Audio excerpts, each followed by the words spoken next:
زمانہ محمدی سے پہلے ہر طرف بت پرستی عام تھی۔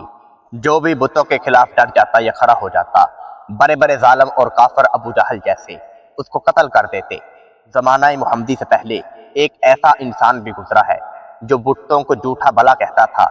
وہ مکہ کے انسانوں سے یہ بات ہمیشہ کہتا تھا کہ تم اپنے ہاتھوں سے ہی بتوں کو تراشتے ہو اور ان سے ہی مدد مانگتے ہو، حالانکہ اللہ تعالیٰ نے بکری کو پیدا کیا اور تم بکری کو ہی اس کے اوپر چڑھا دیتے ہو۔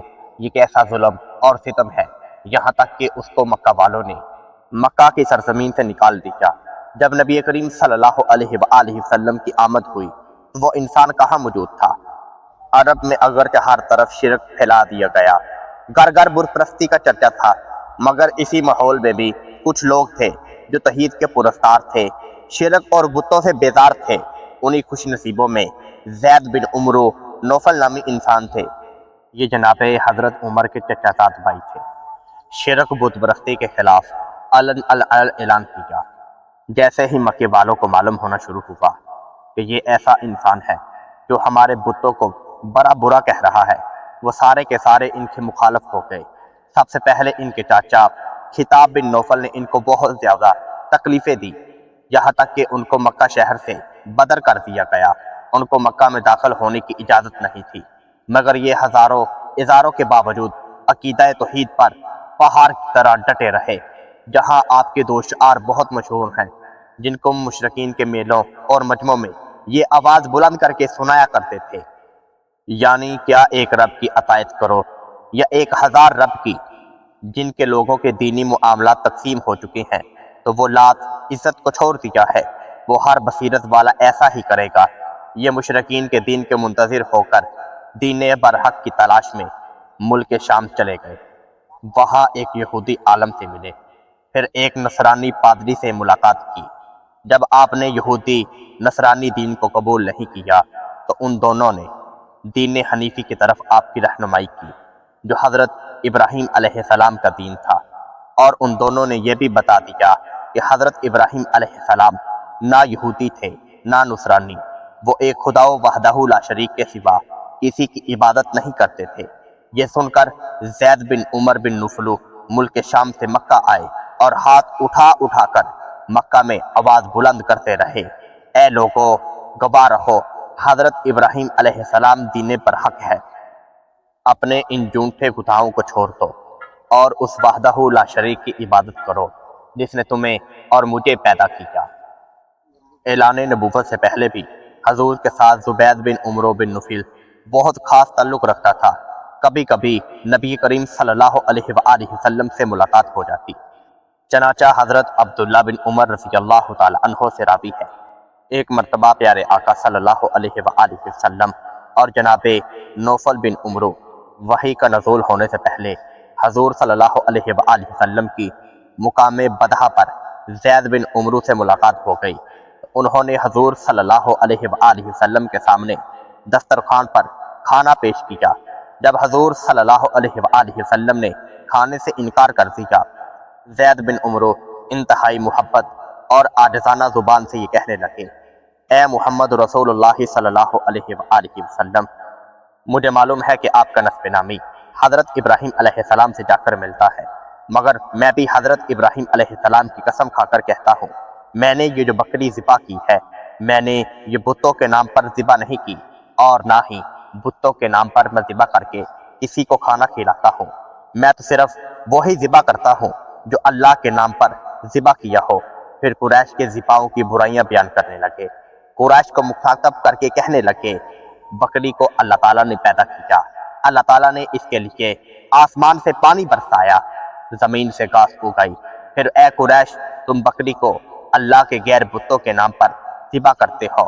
حضرت اسماء بنت ابو بکر رضی اللہ تعالی عنہا کہتی ہیں کہ میں نے زید بن عمرو کو دیکھا کہ وہ خانہ کعبہ سے ٹیک لگا کر کہتے تھے، اے جماعت قریش، خدا کی قسم میں پورے مکہ میں یہاں ایک واحد انسان موجود ہوں جو حضرت ابراہیم علیہ السلام کے دین پر ڈٹا ہوں اور اسی کے رب کو میں مانتا ہوں۔ اس کے بعد نبی کریم صلی اللہ علیہ وآلہ وسلم نے اپنے اعلان نبوت کا اعلان کیا تو زید بن عمرو اس کے بعد صحابی رسول بنے اور نبی کریم صلی اللہ علیہ وآلہ وسلم کی خدمت میں اپنی ساری زندگی گزار دی۔ حضرت عبداللہ بن اسما صحابی رضی اللہ تعالی عنہ کا بیان ہے کہ نزول وحی سے پہلے، اعلان نبوت سے پہلے، میں نے آپ سے خرید و فروخت کا معاملہ کیا۔ کچھ رقم میں نے نبی کریم صلی اللہ علیہ وآلہ وسلم کو ادا کر دی، باقی رقم باقی رہ دی۔ میں نے وعدہ کیا کہ میں ابھی آ کر آپ کو باقی رقم ادا کرتا ہوں۔ اتفاق سے 3 دن تک مجھے اپنا وعدہ یاد نہ آیا۔ تیسرے دن جب میں اس جگہ پہنچا جہاں میں نے نبی کریم صلی اللہ علیہ وآلہ وسلم سے وعدہ کیا تھا، تو میں نے حضور صلی اللہ علیہ وآلہ وسلم کو اسی جگہ منتظر پایا، مگر میری اس وعدہ خلافی سے حضور صلی اللہ علیہ وآلہ وسلم کے سامنے ایک ذرا سا بھی بل نہ آیا۔ مجھے نبی کریم صلی اللہ علیہ وآلہ وسلم نے یہ نہ کہا کہ اے اسما، تو مجھے یہاں بٹھا کر میں 3 دن سے تمہارا انتظار کر رہا ہوں، کہاں چلے گئے تھے؟ نبی کریم صلی اللہ علیہ وآلہ وسلم کے ماتھے پر ایک شک تک نہ پیدا ہوئی، اور جب میں 3 دن کے بعد وہاں پہنچا تو نبی کریم صلی اللہ علیہ وآلہ وسلم کے چہرہ انور پر خوبصورتی اور محبت کا اظہار تھا۔ نبی کریم صلی اللہ علیہ وآلہ وسلم کہنے لگے، اسما، میں 3 دن سے تمہارا یہاں انتظار کر رہا تھا، کیا تم اپنے وعدے کو بھول چکے تھے؟ بس اللہ کے حبیب نے اتنا ہی کہا، اے اسما، تم کہاں تھے؟ میں اس مقام پر 3 دن سے تمہارے انتظار میں ہوں۔ اسی لیے تو مکہ کے کافر القریش نبی کریم صلی اللہ علیہ وآلہ وسلم کے پاس اپنی امانتیں رکھوایا کرتے تھے۔ جب نبی کریم صلی اللہ علیہ وآلہ وسلم ہجرت کر کے مدینہ منورہ کی طرف روانہ ہونے لگے تو نبی کریم صلی اللہ علیہ وآلہ وسلم نے بھی ان کی امانتوں کی رکھوالی کی، اور حضرت علی المرتضیٰ کو اپنے بستر پر سلا کر مکہ والوں کو بتایا کہ جتنا ظلم اور ستم کر لو، مجھے اللہ تعالیٰ نے صادق اور امین بنا کر بھیجا ہے، میں تمہاری امانتوں میں خیانت نہیں کروں گا۔ اور حضرت علی المرتضیٰ شیر خدا رضی اللہ تعالی عنہ کا رات بھر بستر پر سونا اس بات کی گواہی تھی کہ اللہ کے حبیب ہمیشہ سچے رسول ہیں، اور امین لقب اللہ تعالیٰ نے ان کو عطا کیا ہے۔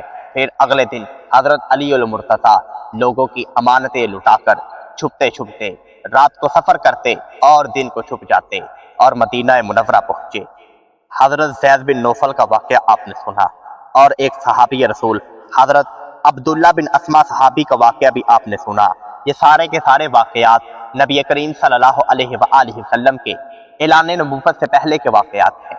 بے شک اللہ تعالیٰ نے ان کو سچا رسول بنا کر بھیجا ہے، اور ہم خوش قسمت ہیں کہ ہمیں اللہ تعالیٰ نے ان کی امت میں پیدا کیا۔ اسی بات کے ساتھ اپنے واقعہ کے اختتام کر رہا ہوں کہ پلیز آپ ہمارے چینل کو سبسکرائب کر لیں اور ہماری آنے والی ویڈیو کے انتظار میں رہیں۔